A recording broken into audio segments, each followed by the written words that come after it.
Campcast. Histórias, pensamentos e caminhos do marketing político brasileiro. Sejam bem-vindos ao Campcast, o podcast dos profissionais de marketing político. Meu nome é Bruno Hoffman, sou presidente do Camp e estou aqui nessa batalha aqui com meu grande amigo e ilustríssimo Mário Rosa. Olá a todos vocês. Hoje, Bruno, nós estamos aqui com um fera, que é o Emanuel Públio Dias, e nós não temos que falar dele, ele que tem que falar. Eu, em geral, Emanuel, peço para as pessoas fazerem o seu próprio Wikipedia, mas no seu caso é quase um Google. Dá o seu Google aí, porque você tem uma história de vida, uma história profissional que é gigantesca. Bom, ela no mínimo é longa, né? Por conta da idade. Eu sou jovem há muito tempo, como dizia o Sérgio Reis. Eu sou publicitário de formação acadêmica e formação profissional. Eu comecei a trabalhar na década de 70, em São Paulo. Trabalhei numa agência de propaganda que, por outros caminhos, me levou para o marketing político, para a própria política. Mas eu trabalhei durante muito tempo na agência fundada pelo Mauro Salles. Depois eu fui trabalhar, a convite do Sérgio Reis, fui trabalhar no Bamerindos, em Curitiba. Fiquei durante muito tempo lá, até que o Bamerindos foi vendido. Eu voltei para São Paulo,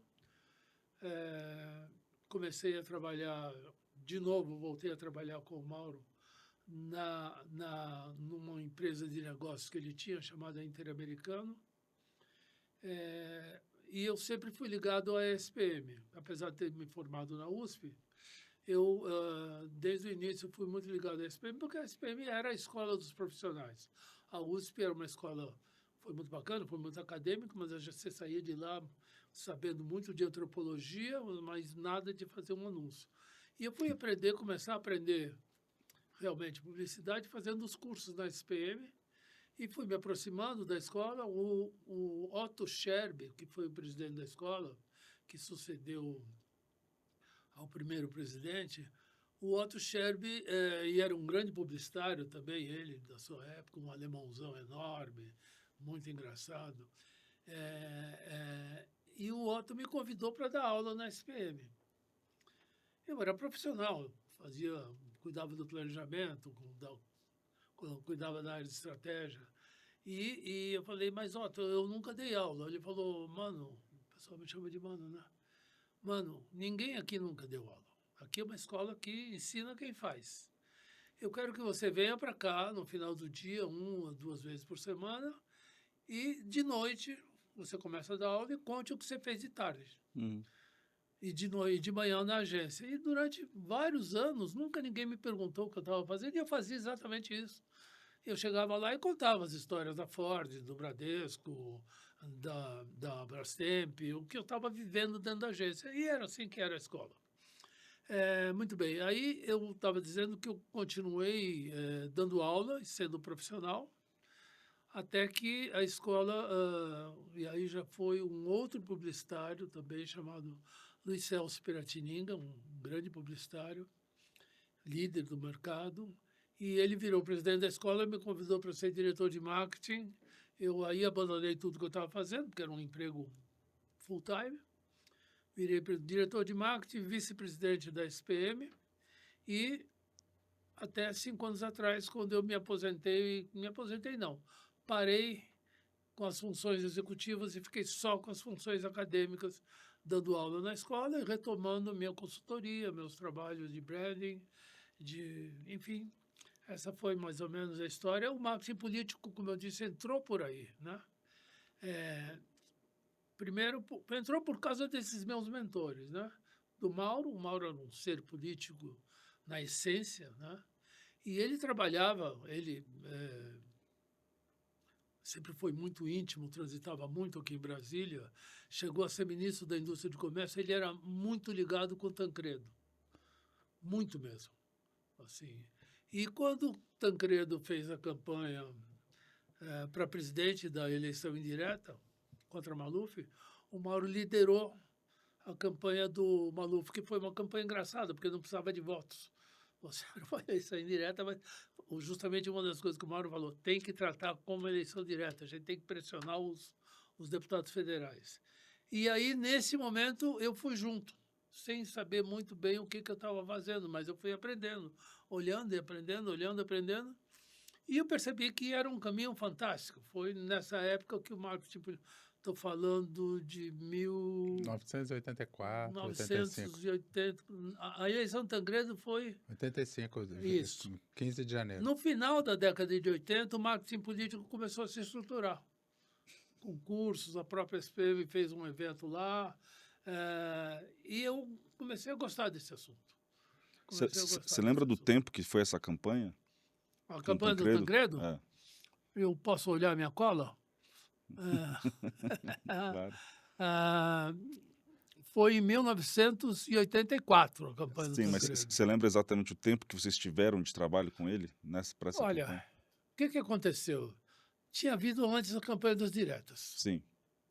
Emenda Dante de Nós Oliveira. vivíamos na ditadura ainda, não tinha o presidente general João Batista de Figueiredo, militares no poder, tudo o pacote completo. Sim. Aí houve a campanha das diretas, que foi um movimento de massas muito grande, muito grande. Foi a primeira vez, realmente, depois da ditadura, que o Brasil se mexeu para alguma coisa. E a campanha das diretas perdeu lá no Congresso. Perdeu e era a emenda Dante de Oliveira. Emenda Dante de Oliveira, que que foi curiosamente derrotado. depois eu trabalhei na campanha dele para governador. Do anos mais Mato tarde. Grosso. Isso.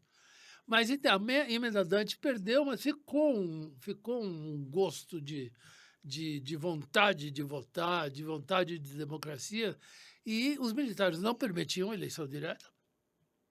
Foi quando... E o candidato que eles tinham escolhido era o Paulo Maluf. Era o candidato da situação. Do PDS. Isso. E o candidato da oposição era o Tancredo Neves. Inicialmente, sem muita chance. Isso eu acho que foi um ano antes, né? Começou a ter movimentações. Comício, político. O Tancredo era uma pessoa, vocês sabem melhor do que eu, uma pessoa muito... costurava muito bem todas as coisas, e o Mauro ficou por trás, montando cada um dos processos, fazendo os discursos.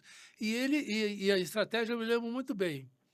Nós temos que conquistar 70%, 80% do apoio da população, ainda que a população não vá votar. E fazíamos pesquisas toda semana, de 15 em 15 dias, e tudo isso ia pressionando o deputado. E aí houve uma parceria com a Globo também, o doutor Roberto Marinho, convencido pelo Mauro também, aderiu à campanha. Os jornais davam um grande destaque e davam destaque a quem ia votar a favor.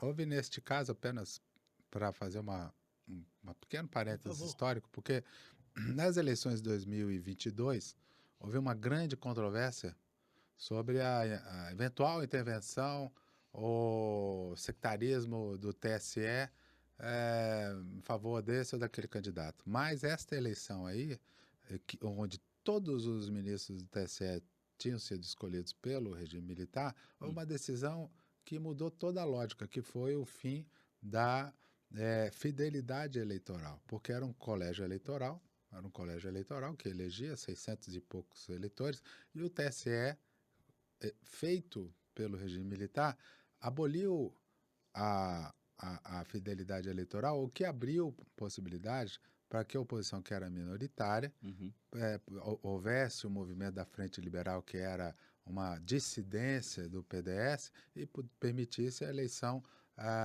do Tancredo. Só para dizer que não foi a primeira vez que o TSE, mesmo no regime militar, veja só como teve uma participação de protagonismo que permitiu também a eleição de um candidato de oposição.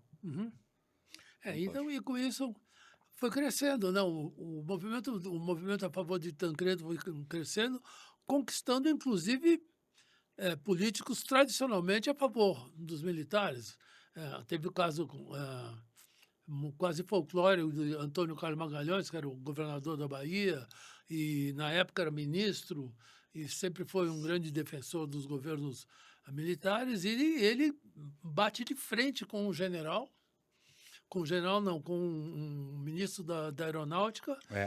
O ministro da Aeronáutica disse que era um absurdo o Tancredo ser eleito, que não podia, e a ACM detonou o sujeito com o apoio da Globo, que isso também foi fundamental. Em rede né? nacional, o que na época, simbolicamente, um político civil ir na Rede Globo, no Jornal Nacional, e confrontar um ministro militar, Sim. isso era um dos elementos de que o regime estava realmente agonizando. Exatamente. Bom, então ele trabalhou em todo nisso aí. Eu era muito novo, mas acompanhava, via, tinha muita confiança, via as coisas. Então, por exemplo, a própria expressão Nova República foi ele que cunhou, a partir de um discurso do Afonso Arinos. Afonso Arinos era um grande parlamentar na época. Tancredo pediu para ele fazer o discurso de posse. Aí, o Mauro viu o discurso, eu me lembro, disse assim, o discurso está uma porcaria, mas tem uma expressão aqui que é ótima, Nova República. Vamos começar a usar. E virou Nova República, né?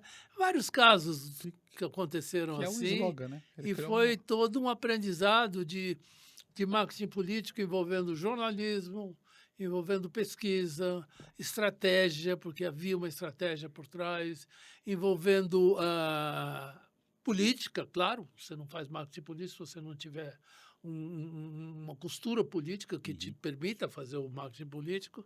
E então foi ali que eu entendi uma coisa muito interessante que eu poderia trabalhar. E, a partir daí, eu tentei acompanhar o máximo possível dentro dessa coisa e finei caindo em campanhas de marketing político mesmo. Né? E você, então, você ficava ali entre eleições e o mercado privado, então. Exatamente. Então, exatamente. você ficava num movimento que acontece até hoje de profissionais que nos anos ímpares aí focam suas vidas em agências e chega próximo das eleições, eles migram para as estruturas de campanha. Mas, assim, não era nada muito programado, não, viu, Bruno? Era uma coisa assim...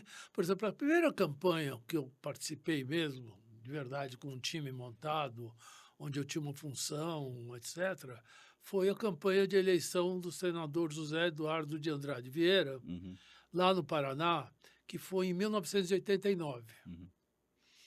E já, então, comandado pelo Sérgio Reis. Sim. O Sérgio Reis era o diretor de marketing do Bamerindos. O Bamerindos era um banco muito grande, muito importante, que existiu até a década de 90 e que tinha uma publicidade que era considerada uma das melhores. Demorosa. Era genial, era muito legal. Era sim. tão legal que fazia um banco ficar simpático, que é um dos maiores milagres que eu já vi na minha vida, mas realmente... Olha a importância da publicidade aí, né? E realmente as pessoas, a gente via nas pesquisas, né?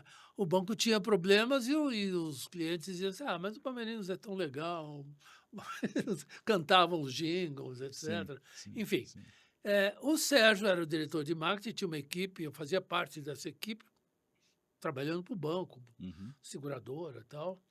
E aí o Zé Eduardo de Andrade Vieira se tornou presidente do Bamerindos, por conta de um acidente que vitimou o seu irmão, o Thomas Edison, que era o presidente.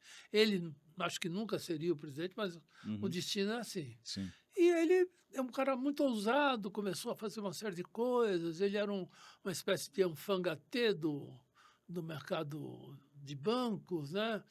E ele percebeu, ele disse assim, não adianta, ele era bem caipirão, falava, não adianta nós fazer o que a gente quer, porque o que manda lá é em Brasília, então vou para lá. Fantástico. E resolveu ser senador. Nunca tinha feito uma campanha nem para síndico do prédio dele. Bom, mas ele tinha uma boa equipe, Sim. tinha um bom dinheiro e tinha um banco. Né? E o banco tinha uma boa imagem. Sim.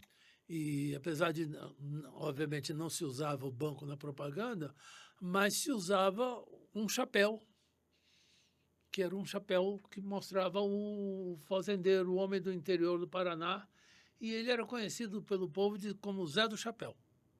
Bom, o Sérgio monta uma equipe lá em Curitiba, trazendo para lá os melhores talentos que existiam na época.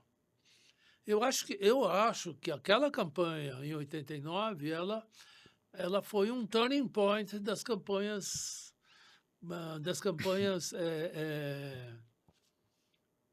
de marketing político. Notem que ela é simultânea à campanha do Collor, Uhum.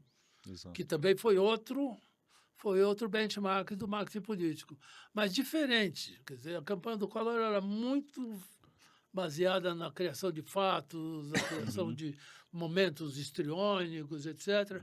E a Controle da campanha narrativa, né? Era, assim, apenas aqui, fazendo aqui um contraponto aqui, a campanha presidencial de 89 foi uma campanha solteira. Essa campanha dele provavelmente foi em 1990, porque o Congresso foi eleito em 90.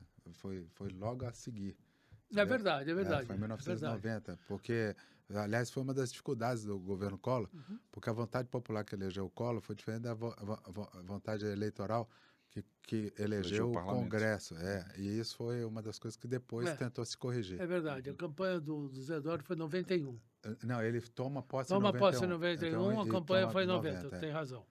É duro lembrar. E tanta junta data. com os governadores, as eleições dos governadores. Mas, então, nesta campanha... Mas era o mesmo sentimento. Nessa campanha, o que é que o Sérgio fez? Trouxe para a campanha os melhores jornalistas da Globo, que depois se tornaram embriões de empresa. O Voile Guimarães, o Pinheirinho, que resultou na GW, o Sérgio Mota-Mello, o Lula. O Lula trabalhava, ele era assistente da Tereza o nosso Lula Guimarães, que hoje é um consagrado associado do Camp, fundador, e tem campanhas, ele conduz as maiores campanhas. Ele, na época da campanha do Zé Eduardo, ele era assistente da Tereza de Souza, que era quem fazia os jingles e o programa de rádio do Zé Eduardo. Que coisa. Né? E então essa equipe veio para lá e mudou a forma, porque o padrão que se colocava na campanha era um padrão da Globo. Você até reconhecia quando entrava o horário eleitoral, não? Quando entrava o programa do Zé Eduardo, a tela era diferente. Sim. A gramatura era diferente. Quer dizer, você sentia que ali tinha alguma coisa nova. O uso do jingle, as tomadas aéreas, enfim, todo um estilo de fazer campanha que eu acho que influenciou bastante o jeito de fazer marketing político daí em diante. E nesse momento, você acha que essa estética colaborou para dar credibilidade a ele, no sentido de que... Sim. Não só para dar credibilidade, mas para passar uma ideia de alguma coisa diferente. E ele era diferente. Ele era um banqueiro sendo candidato. Uma coisa absolutamente diferente. Banqueiro com o nome de Zé do Chapéu é interessante. Você lembra do slogan da campanha? Não. Essa é a pegadinha. Daqui a pouco não importa. Eu estou lembrando até do jingle aqui na minha cabeça. Depois a gente pisca aí na tela aí. Mas também não é. Isso aqui também não é tribunal de. Mas Zé do Chapéu eu lembro perfeitamente. Zé do Chapéu era o slogan e a gente distribuía chapéus nos comícios. Era permitido nessa época. Fazíamos tudo que tinha direito, comícios, shows.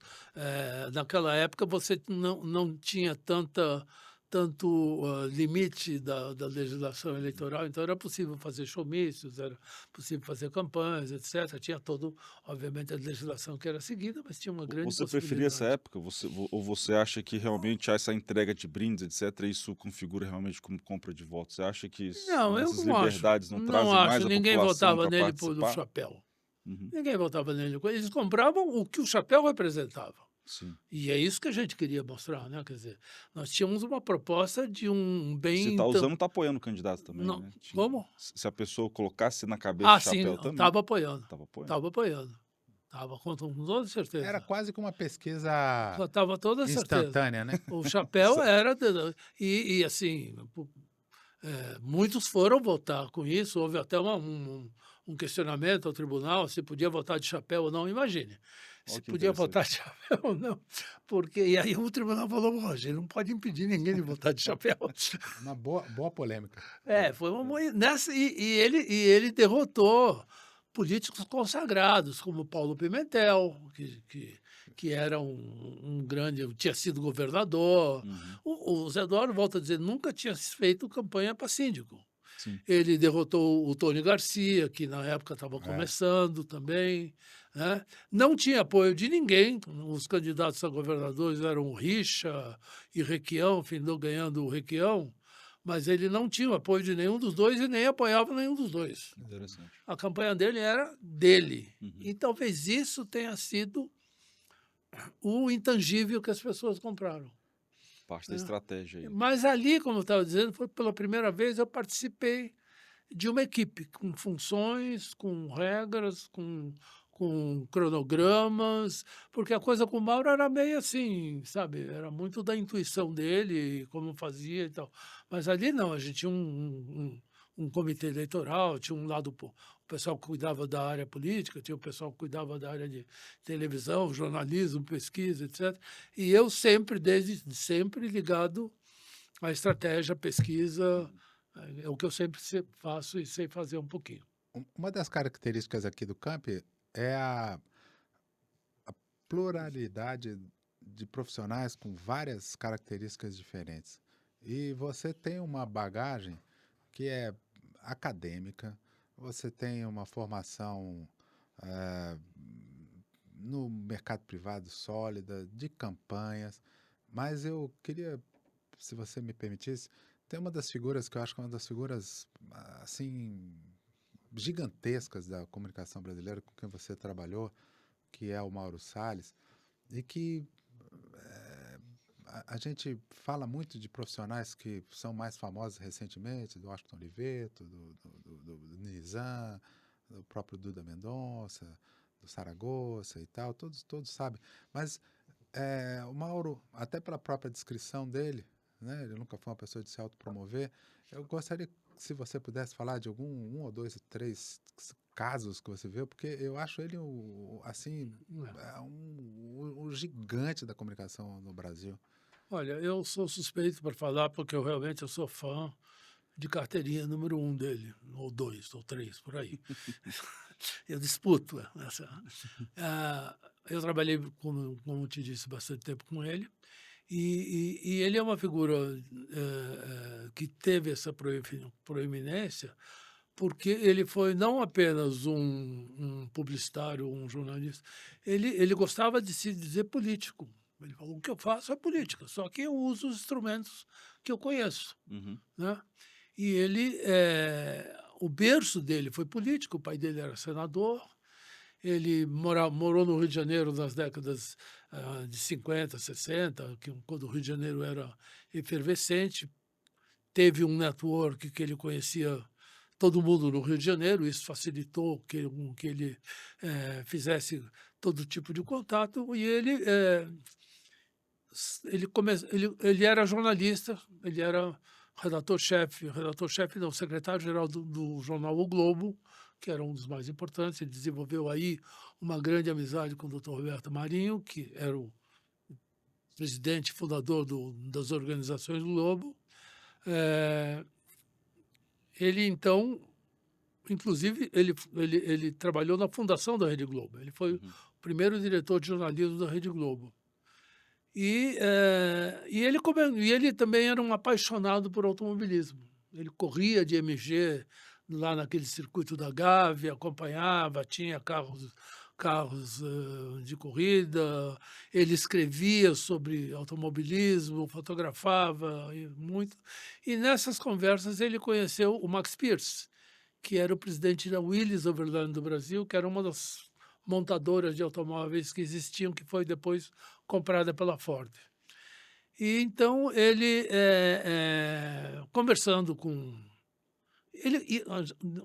um parêntese, ele começou também a dar algumas assessorias para publicidade. Fez alguma coisa para a Volkswagen, porque a proximidade dele com o automobilismo era grande, e o pessoal fazia algumas encomendas de projetos de RP, etc., e ele foi um dia almoçar na sede da Willys, e o Max Pierce, que era o presidente, falou, Mauro, você que conhece isso aqui e tal, nós vamos lançar um carro novo, é segredo, que era um rebrand, um repage do Aero Willys, que era um carro antigo, e esse carro seria o Aero Willys de luxo. Uhum. e tem aqui uma campanha, o que você acha? Ele falou, doutor Max Pierce, isso aqui é uma merda. E tinha sido Claro e feito simples, né? por uma das maiores agências do Brasil, que Sim. tinha conta tradicional da Willis, né? Ele falou, como você não está dizendo? Não é assim que se lança um carro desse tipo para esse público, é um carro de luxo, não sei o quê, não sei o quê. Não. Aí ele falou isso, você faz melhor, se o senhor me der 10 dias, eu faço. E se você gostar, agora, eu só faço com uma condição. Se o senhor gostar, o senhor vai não só colocar essa conta no ar, o senhor vai me dar toda a conta da Willis para eu trabalhar. Sim. Ele nunca tinha feito campanha publicitária assim oficial. Nesses 10 dias, ele junta um grupo, põe lá no Hotel Jaraguá, em São Paulo, faz uma campanha, muda o nome do carro de Aero Willis de luxo para Itamaraty, que é o nome que tem até hoje, né? E faz uma campanha onde não tinha um anúncio. Era só RP. A campanha era a seguinte, uma grande festa no prédio da Manchete, que era um dos lugares icônicos do Rio de Janeiro. Existia no Rio de Janeiro, nessa época, um evento que mobilizava a sociedade toda, que era as 10 mais do Stanislau Ponte Preta. Stanislau Ponte Preta era um jornalista que indicava... Não, desculpe, não era do Stanislau, do Ibrahim. Do Ibrahim Suede. As 10 mais do Ibrahim Suede. O Ibrahim Suede era um papa do colunismo social brasileiro. Uhum. Então, ele convence essas mulheres a fotografar na frente, fazer várias fotos com o Itamaraty, coloca esse Itamaraty nessa festa, convida toda a sociedade do Rio de Janeiro, e aquele evento, em um dia, lançou um carro. E ele ganhou conta. E ele, nessa hora, fundou a agência chamada Mauro Salles Publicidade. Então, esse é um dado da ousadia que ele teve, a mesma ousadia que ele teve quando ele tinha a conta da Brahma na agência dele, que nessa época já se chamava Salles só, e o grande concorrente era a Antártica. As duas dividiam o mercado. Uhum. Eles chegam para um e falam, e se vocês se juntassem? Olha que bonito. Aí, mas como? Porque imagine, o vendedor da Brahma saía todo dia de manhã com um único objetivo, matar e acabar com as vendas da Antártica. O vendedor da Antártica saía de casa com um objetivo, matar e acabar com as vendas da Brahma. E, de repente, ele falou, não, vamos juntar as duas fábricas, etc. Passou-se um mês na agência, com as portas fechadas, o quinto andar todo fechado. Né? Ninguém saía, ninguém entrava praticamente. E um mês depois, eu não participei disso. Uhum. Eu sabia o que estava acontecendo, mas não participei, porque só quem podia ir para o quinto andar eram as pessoas credenciadas. Uhum. E eu não era, estava fora disso. Mas um dia eu abri o jornal e tinha um anúncio de página dupla no Globo, estava voltando do Rio, com o lançamento da Ambev. Eu falei, puta que pariu. Esse baixinho é foda. E ele lançou a Ambev, como uma empresa para ser a multinacional brasileira de cerveja. Uhum. O que, na verdade, estava havendo era uma concentração de mais de 70% do mercado. Mais de 70%. E, ao mesmo tempo, ao invés de ser essa coisa que é negativa do ponto de vista concorrencial, Uhum. mas era criar uma empresa brasileira para ser mundial. E isso pegou. Ele é para mim, um gênio. Esse é outro, um grande caso. Teve o caso da Braskem também, que foi também juntar a Petrobras e todas o monopólio do setor petroquímico. E todas elas, e conseguiu fazer essa empresa. Nesse projeto eu trabalhei bastante, desde a criação do nome até a comunicação. E teve mais um que foi interessante, que pouca gente conhece, que foi o lançamento do Rosiane Sarney para presidente da República. Oh, interessante. O Mauro era muito amigo do Jorge Bonhoeffer, do Sarney e de todo o pessoal do PFL. Era o partido dele, ele era filiado ao PFL. E vocês lembram nessa época, né? Foi Acho que 94. Foi, não eu acho que 2002. 2002, 2002, era Lula e já Fernando Henrique. Uhum. E Rosiana, O Serra, né? lançada candidata, eu tenho pesquisa. Ela, em fevereiro, estava em primeiro lugar. É verdade. Ela, em fevereiro, estava... Assim, ela ia ganhar essa eleição. Há 7 meses antes da eleição, ela estava em primeiro lugar nas pesquisas. Ela estava em primeiro lugar e crescendo contra Lula, Serra. E aí houve aquele Exocet, né? Uma operação. No Maranhão, e se descobriu um caso que eu nem sei se esse caso foi para frente ou não. Eu não sei, mas ficou na época tinha uma cena reputação marcada, foi... aquela montanha de dólares, né? No Jornal Nacional. Então aquilo, os políticos daquela época poderia ser a primeira mulher presidente do Brasil. Os políticos tinham, acho que, um pouco mais de vergonha naquela época. E ela não quis conviver com isso e renunciou à campanha. Sim. Ficou sempre Mas uma dúvida. Ela queria ser, já tinha uma campanha montada, o Nizam fazia anúncios para isso, mas o grande cérebro era o Mauro. Houve sempre uma dúvida de até que ponto houve um uso político do Estado policial ali. Óbvio que houve, porque era político. E a campanha dela foi fulminada naquele momento. Ela desistiu, o partido desistiu, e vamos que vamos. Mas depois ela volta em 2010 como governadora do Maranhão. Mas chegou a estar em primeiro lugar. Uhum. E isso até hoje eu uso como exemplo, porque já naquela época as pessoas queriam escapar dessa falsa dualidade em que a gente está metido. Porque desde aquela época ou era PSDB ou era PT. Uhum. Quando o pessoal viu uma saída possível, falou, não, eu quero sair dessa dualidade, já desde 2002. Sim. E a gente vem procurando essa saída há muito tempo, com o próprio Ciro Gomes, com depois o Eduardo Campos, com a Marina, um monte. A gente vem procurando essa saída, mas chega uma hora que não dá, aí você tem que escolher o olá, como se diz em Pernambuco. Uhum. Né? Mas, enfim, é isso. Quer dizer, o programa viraria um podcast do Mauro Salles, se eu ficar contando. Não quero. Mas eu acho que esses fatos que a gente relembra a ousadia que ele tinha, um profissionalismo e a vontade de fazer um negócio diferente. Né? Isso marcou muito a vida dele e o respeito que ele tinha.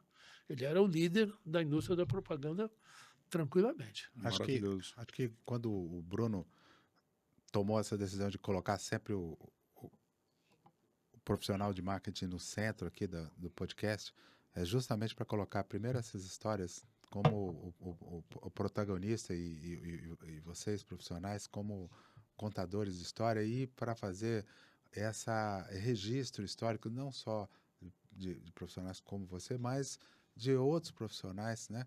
Para que isso fique aqui para o espectador, para o estudante, para os profissionais, entende? E eu queria também te ouvir, se você pudesse falar, da sua visão, que é acadêmica, que é profissional, de tudo que está acontecendo hoje nesse universo das redes sociais, de como é que você enxerga toda essa linguagem nova e dessas ferramentas novas. Olha, eu trabalhei em mais de 20 campanhas majoritárias. E campanhas grandes, campanhas com recursos, etc. Onde, nas últimas que eu trabalhei, já existia a internet, já existia o YouTube, mas não existia o poder que hoje tem as redes de comunicação e a internet. E isso não é só no marketing político, não. Agora mesmo, vindo no avião, estava lendo uma matéria na Folha, onde se falava da reformulação artística que a TV Globo fez,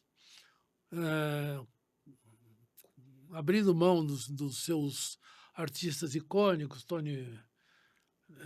Cismeira, Tony os Ramos. grandes, Tony Ramos, a Marieta Severo, todos aqueles ícones que a gente sabia que ia encontrar e não encontra mais, né? E eles estão contratando gente que saiu do BBB, influencers. Com presença de rede, né? Eles fazem isso... Do ponto de vista comercial, do ponto de vista de audiência, tem... Exatamente. Por quê? Primeiro, você tem aí um barateamento de custo de produção imediato. Quer dizer, entre Marieta Severo e uma Big Brother, a diferença de talento se traduz na diferença de salário. Então, você tem, então, vamos dizer assim, uma racionalidade econômica de resultados, né? E você tem também um olhar pragmático para a construção da audiência. Quer dizer, se eu junto na minha novela ou nas minhas ações de comunicação 10 influenciadores, cada um com 10 milhões de seguidores, é claro que as audiências não se somam, mas eu tenho dezenas de milhões, assim, muito mais barato do que qualquer outra coisa, né? Então, isso não é... obviamente que isso já está alterando dentro do marketing político. No marketing de campanha, talvez essa e a próxima sejam as que a gente vai ter todas essas ferramentas, não só disponíveis como acessíveis, porque até recentemente elas estavam disponíveis, mas ninguém sabia, era caro, o profissional que trabalhava isso é caro. Hoje o meu aluno não sabe ler um jornal, nunca viu um jornal na vida, aliás, mas ele sabe montar uma rede, sabe montar um perfil no Instagram, e ele, em pouco tempo, consegue 10, 15, 20 mil seguidores. Então, e isso é barato também, né? Então, esse, assim, do ponto de vista técnico, são técnicas novas, sem falar da inteligência artificial. Não quer dizer que sejam técnicas melhores. Nem melhores nem piores, são novas técnicas. Eu acho que, sabe, quer dizer, mas por assim, que também, não usar? Isso se está disponível. Tentar fazer uma provocação aqui. Quando a gente fala que a gente tem essa mudança, por exemplo, nesse exemplo da Globo que você traz. Antigamente se trazia um nível de talento, se oferecia aquele talento e as pessoas aprendiam a conviver com aquilo, aprendiam a apreciar aquele tipo de arte, aquele nível de atuação, etc. Quando a questão vira mais comercial, vira mais uma busca por audiência pela audiência, a questão comercial vinculada também à venda de produtos e tudo isso nas próprias redes sociais, já com milhares de seguidores, com milhões de seguidores, né? Aí já... Perda de qualidade, né? sem Perda dúvida de qualidade nenhuma, total. sem dúvida nenhuma. Né? Então, vem um apequenamento dessa audiência, etc. E o marketing político, como você fala, né? Assim, a gente vê muito da publicidade, do que está acontecendo na comunicação, em geral, no Brasil, ela se reflete, né, de 2 em 2 anos no marketing político também. Né? Mas não é mais de 2 em 2 anos. Sim, perfeito. Isso é no permanente. Eleitoral, é verdade, claro. Isso é permanente, claro, entendeu? Quer dizer, você tem você só não pode pedir voto até não sei que dia de junho aí. Mas o resto você pode fazer. Então, você tem a campanha permanente. Início de agosto. E realmente há uma perda, né? Há uma perda. Esse processo que a gente estava comentando aqui. E aí tem uma outra coisa que eu queria falar, já eu te respondo.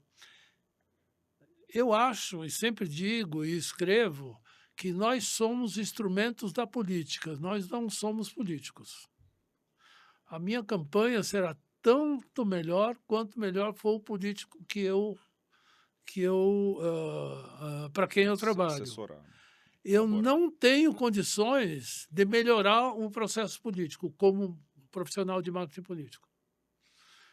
Então, talvez a coisa tenha começado, quer dizer, o esgarçamento da qualidade da nossa democracia, do nosso debate, etc., está muito acima do marketing. Está muito acima do marketing. Fazendo uma pequena provocação, também aqui a vocês dois. Nós tivemos durante muito tempo a questão da mediação dos meios de comunicação como única forma de acesso às informações, e as redes sociais foram disruptivas nisso. Quando eu vejo que o casting, que os elencos das novelas eram uma mediação que as emissoras escolhiam, né? E diziam, olha, você vai admirar fulano, vai admirar Beltrano, vai admirar... Mas agora nós podemos estar tendo uma ideia de que o casting é feito pela sociedade, através daqueles ídolos que a audiência considera importante, ou seja, você também tem uma disrupção do próprio elenco, porque o elenco é feito diretamente pelo público. Será que isso também é uma perda de talento, ou isso também passa a ser um processo em que a televisão, ao invés de impor o que é o talento, passa a ser o público que impõe aquilo que é não faz parte do mesmo processo que no processo de comunicação foi a pessoa acessa a informação diretamente e a pessoa também passa a moldar o seu próprio conteúdo. Coloco isso como pergunta porque todas as vezes que há uma mudança de paradigma, há uma parte de pensar, poxa, houve uma piora, mas às vezes também pode haver, historicamente, uma forma de avanço, sem entrar aqui em juízo de valor, refletindo ao contrário. Sim. Não, acho que de certa forma ainda grandes grupos eles ainda são gatekeepers aí disso, né? Quando a Globo escolhe os seus futuros BBBs, eles também já estão fazendo uma escolha estratégica do futuro, né? De quais públicos eles querem trazer, enfim. Então, claro que existem outros influenciadores que realmente eles vieram, chegou um momento, através de seus canais nas redes, que realmente, tentando lembrar o nome de alguns aqui, mas que aquele do Piauí, aquele humorista do Piauí, o Whindersson Nunes, né? Que eu me recorde, ele realmente virou uma febre nas redes sociais, e aí sim os grupos, preciso chamar ele para perto, vou incluir ele nos meus... Fortalece o eletrônico, né? Exato. Ele traz a audiência para o eletrônico, né? Ele foi eleito pelo povo.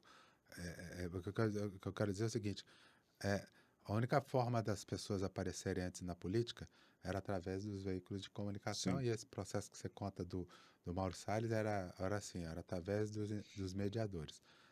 Agora não, agora as pessoas podem aparecer como fenômenos eleitorais através muito das redes sociais.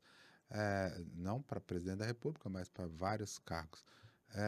Mas também talentos, pessoas que sabem se comunicar diretamente com o povo, que é muito difícil, também pode se firmar e os meios tradicionais falarem assim, não, esse guerreiro aí, eu vou trazer ele aqui pro Olimpo, aqui, o que foi o Olimpo, que eram as redes tradicionais, para me fortalecer, trazendo essa legião de audiência.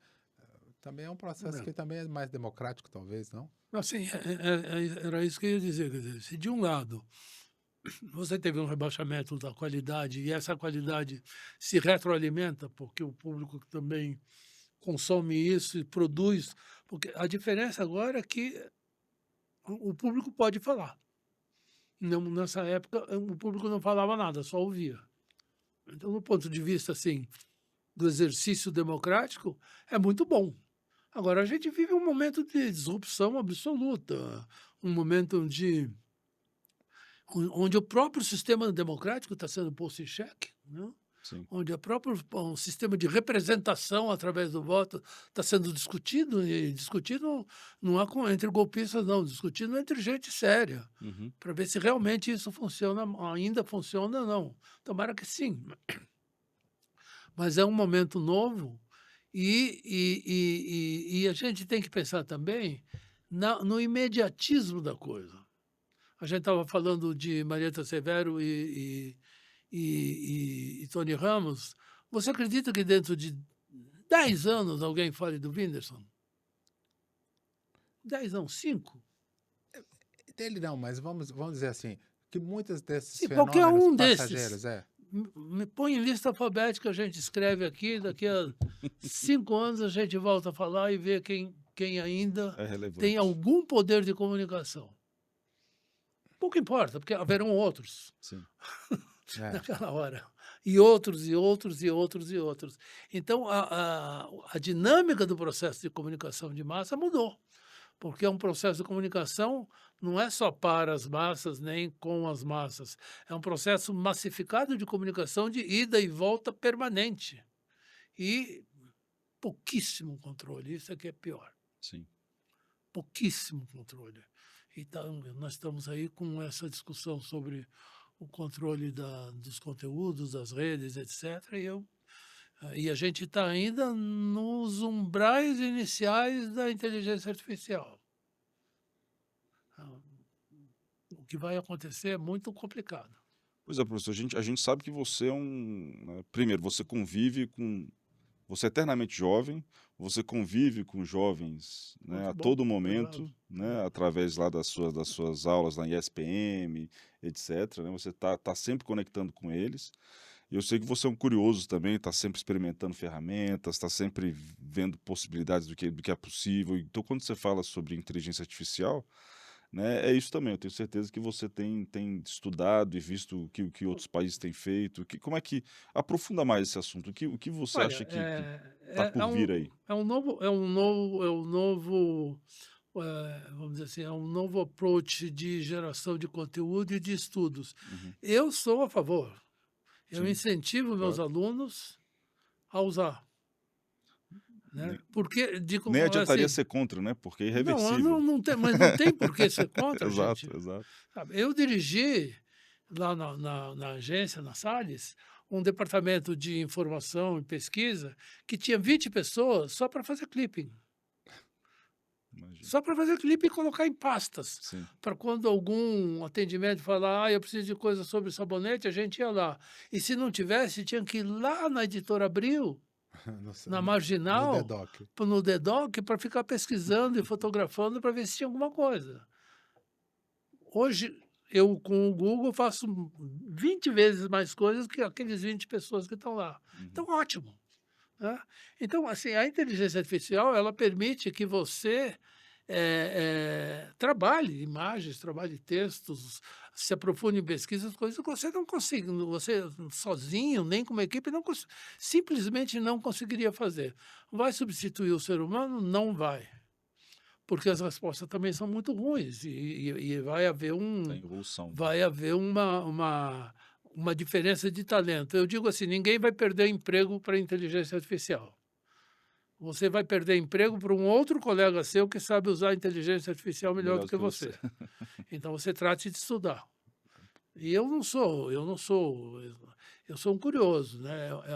Tem especialistas que fazem. Mas lembra, a gente tinha nas agências estúdio que fazia ilustração, estúdio que montava o texto, e quando o revisor corrigia, ele tinha que tirar o tio Sim. com um canivete da montagem. Sim. Então, você fala, porra. Que absurdo é isso. Né? Então, assim. Meia hora para tirar um tio. Agora, a discussão ética é uma discussão mais profunda, porque envolve a legislação, envolve a sociedade, o que ela quer. O que ela quer ver ou não. Então, tem uma discussão ética muito importante nisso. Qual o maior risco você vê? O maior risco é o que a gente infelizmente, está presenciando. Já a distorção da realidade? A distorção da realidade, a distorção da percepção.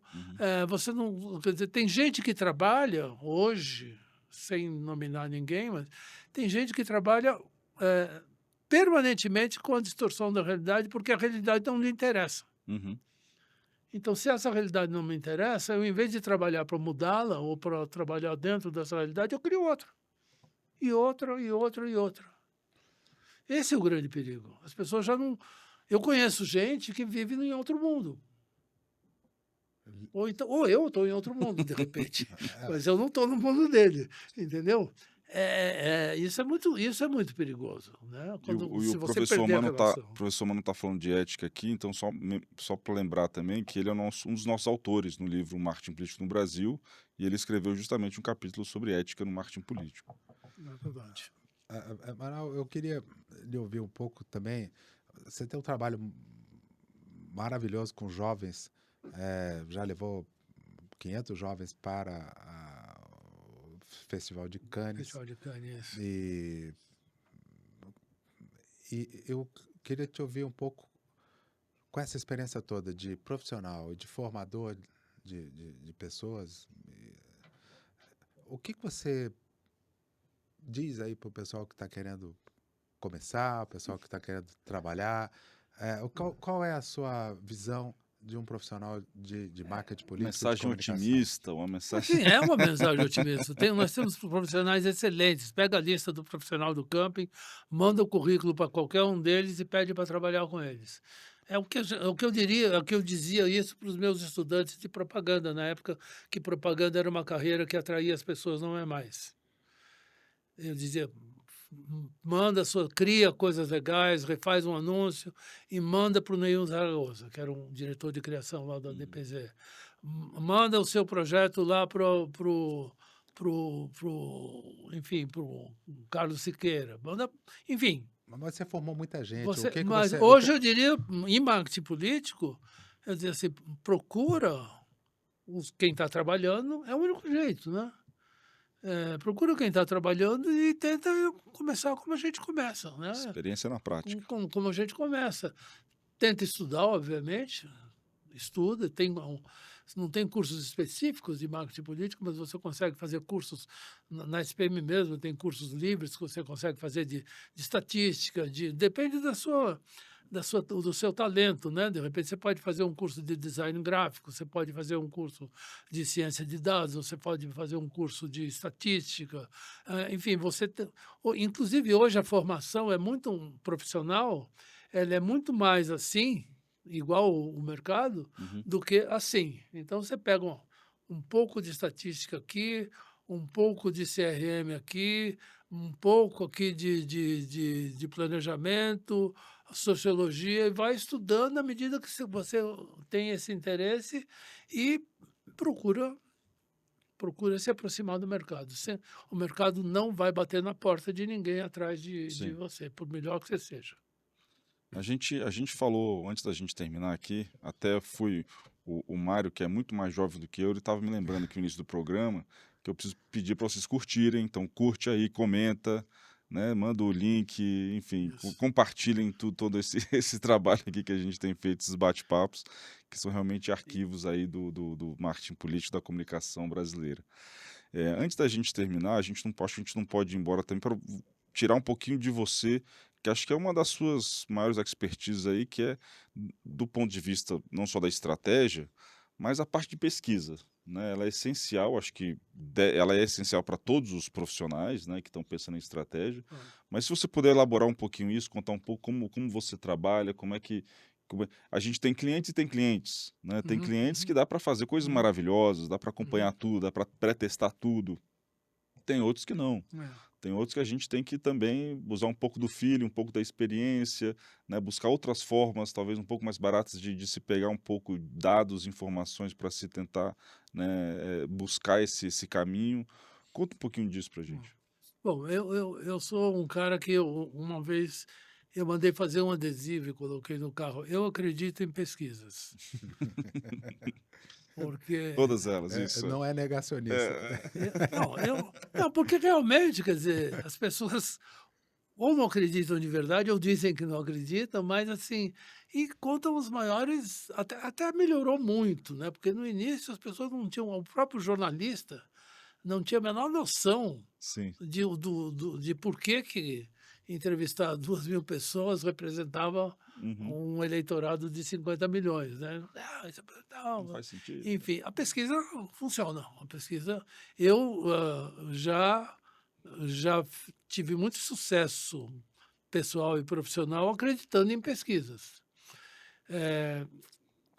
E na essência, o processo de pesquisa também não muda. Quer dizer, desde que foi criado lá pelo pessoal da psicologia e da sociologia, que uma amostra de determinado grupo de pessoas representa um universo maior de pessoas, porque os comportamentos tendem a se repetir, isso não muda, continua igual. Então, você consegue efetivamente medir a fotografia do momento, Uhum. e é um dos grandes erros da pesquisa. O sujeito faz a pesquisa hoje e pensa em outubro, né? Quer dizer, hoje é hoje, outubro Sim, é outubro. exato. Não tem...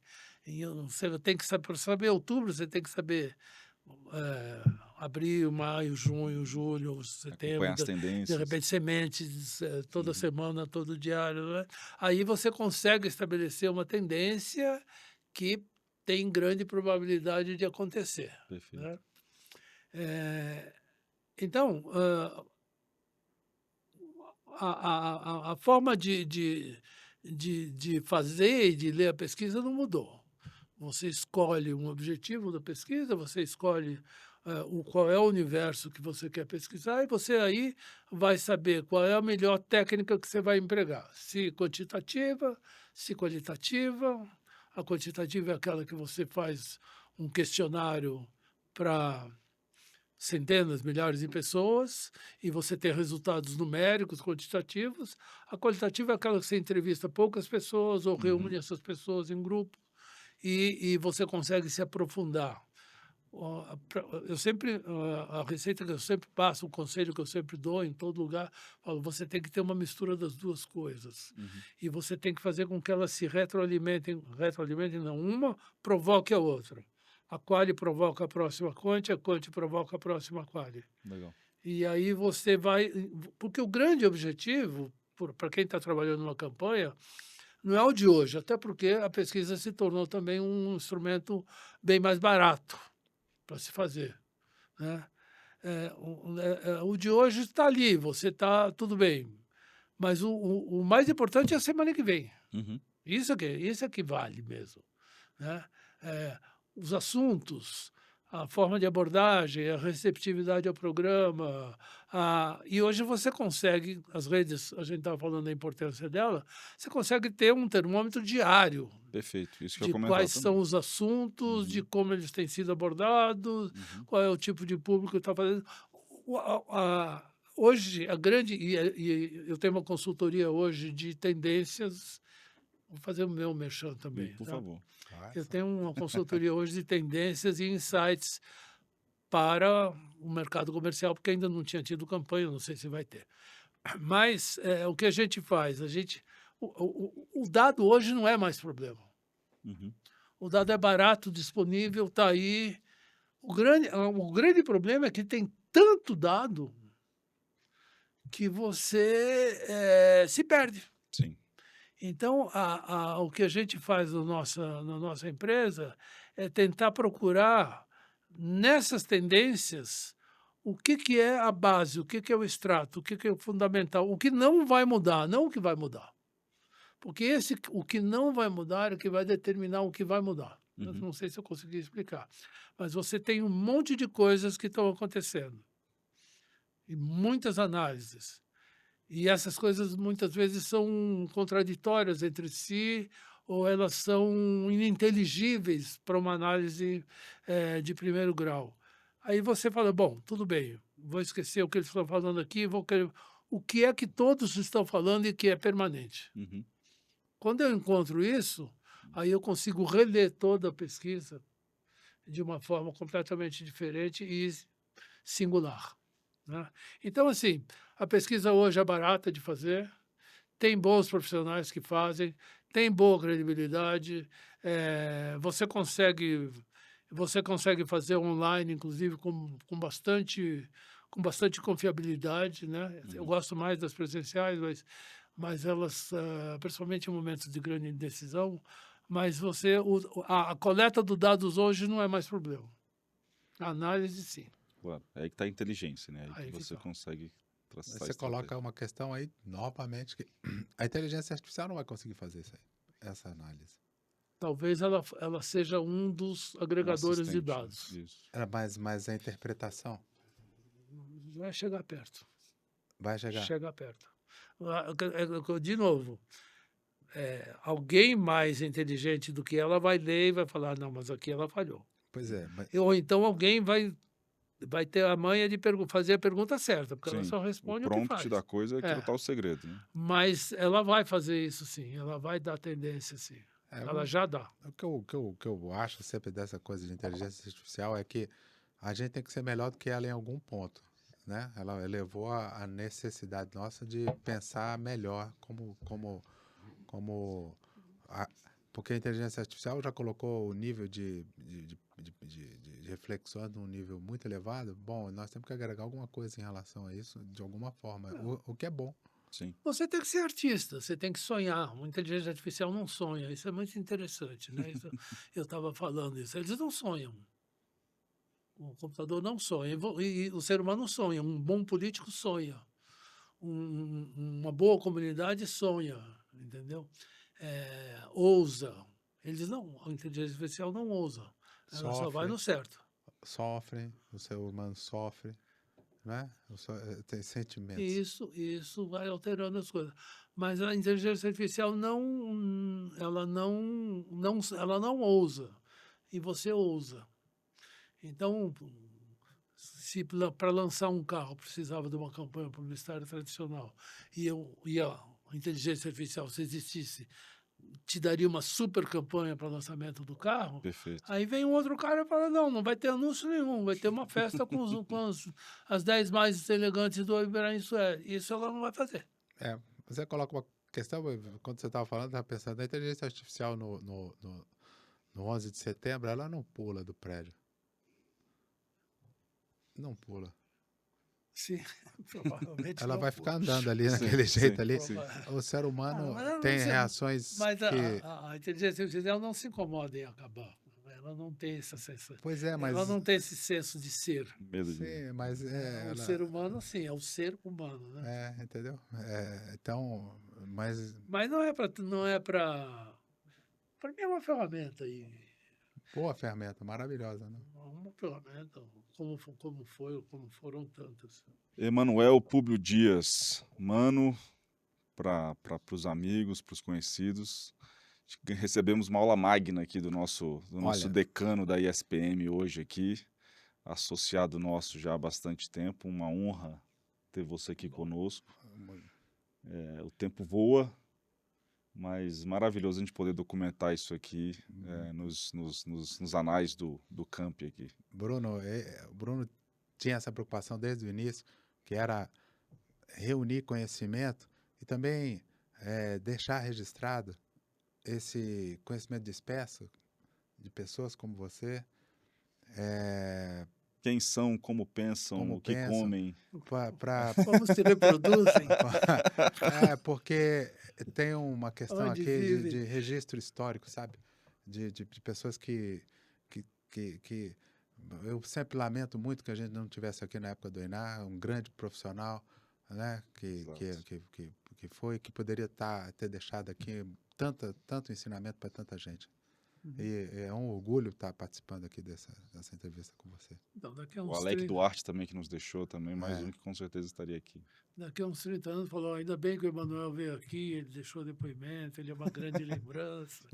Que nada, esse aí vai longe, a gente vai ter que fazer na próxima Daqui a 30 anos... Na próxima temporada ele está de volta. Não, daqui a 30 anos a gente vai mostrar isso para você e vai falar assim, eu não concordo muito com o que eu falei há 30 anos atrás sobre isso. Aliás, se não concordar, deixa nos comentários. Isso, exatamente, perfeito. Pessoal, mais um Campcast para vocês, muito obrigado pela audiência. Campcast. Histórias, pensamentos e caminhos do marketing político brasileiro. O CAMP é uma associação profissional apartidária. As ideias, opiniões e materiais aqui divulgados são de responsabilidade única de seus autores. O intuito é criar registro histórico e compartilhar conhecimento técnico ao mercado e à sociedade para ampliar o entendimento da democracia em diversas nuances, sem qualquer intenção de defender ideologias ou partidos políticos.